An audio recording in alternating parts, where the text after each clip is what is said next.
Serial शुरू में आएगा बहुत ही धमाकेदार ट्विस्ट, जहां पे शादी होने जा रही है भाई अनिका और वेद की। लेकिन अब यहां पर वेद जो है शादी के दिन शादी के मंडप में अनिका को छोड़ के जाएगा अपनी सरू को लाने। हाथ पकड़ के शादी के मंडप में लेके आएगा वेद सरू को और कहेगा कि मैं शादी करूंगा तो सिर्फ सरू से करूंगा, नहीं करूंगा मैं अनिका से शादी, क्योंकि अनिका की सच्चाई आज मैं सबके सामने लेकर आऊंगा। दोस्तों आपको बता दें कि भाई सीरियल शुरू में एक धमाकेदार ट्विस्ट आ गया, जहां पे एक तरफ कामनी वगैरह की एंट्री तो हुई है कहानी में, लेकिन अब यहाँ पर जो वेद है उसको एहसास होने वाला है कि अनिका जो है वो यहाँ पर बहुत गलत कर रही है। उसने कुछ तो ऐसा किया है कि भाई सरू और मेरा रिश्ता टूट जाए, और यहाँ पर कुछ ऐसा करके अनिका जो है वेद के साथ फिर से शादी कर ले, इसीलिए यहाँ पर अनिका की ये सब चाल है। और अब यहाँ पे अनिका को एक्सपोज करने वाला है वेद शादी के मंडप में। भाई वेद जो है वो दादू सा को ले आने वाला, और दादू सा को लाते ही वो सरू से कहने वाला है कि सरू अब मैं ये शादी नहीं करूंगा, अगर मेरी शादी होगी तो तुम्हारे साथ होगी। ये सुन के तारा वगैरह सब यहाँ पर हैरान हो जाती हैं,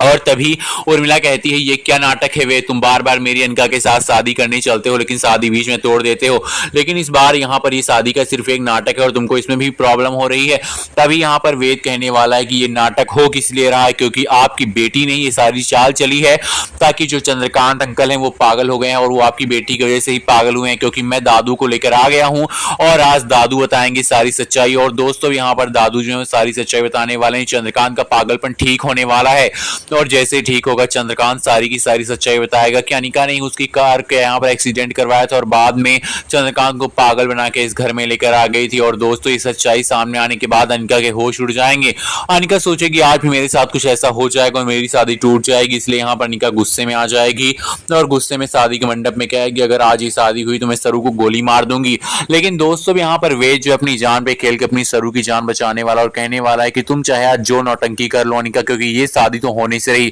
और तभी यहाँ पर तारा बीच में आएगी। वेद कहेगा माँ आपकी भी सच्चाई बताता हूँ, इस लड़की ने कोई भी यहाँ पर आपको लीवर डोनेट नहीं किया था, बल्कि ये सारी चीजें यहाँ पर इसकी नौटंकी थी, किडनी डोनेशन हुई ही नहीं, बल्कि इस लड़की ने आपको चूना लगा दिया। और अनिका की सच्चाई जानने के बाद तारा के होश उड़ जाएंगे। तारा सोचेगी मैंने हमेशा से सरू को गलत समझा, लेकिन मेरे साथ तो गलत करने वाली अनिका थी जिसको मैंने हमेशा सही समझा, जिसका मैंने यहाँ पर साइड लेने की कोशिश की, हमेशा मैंने इसका पक्ष लिया, लेकिन इस लड़की ने हमें हर बार मुझे वो धोखा दे दिया।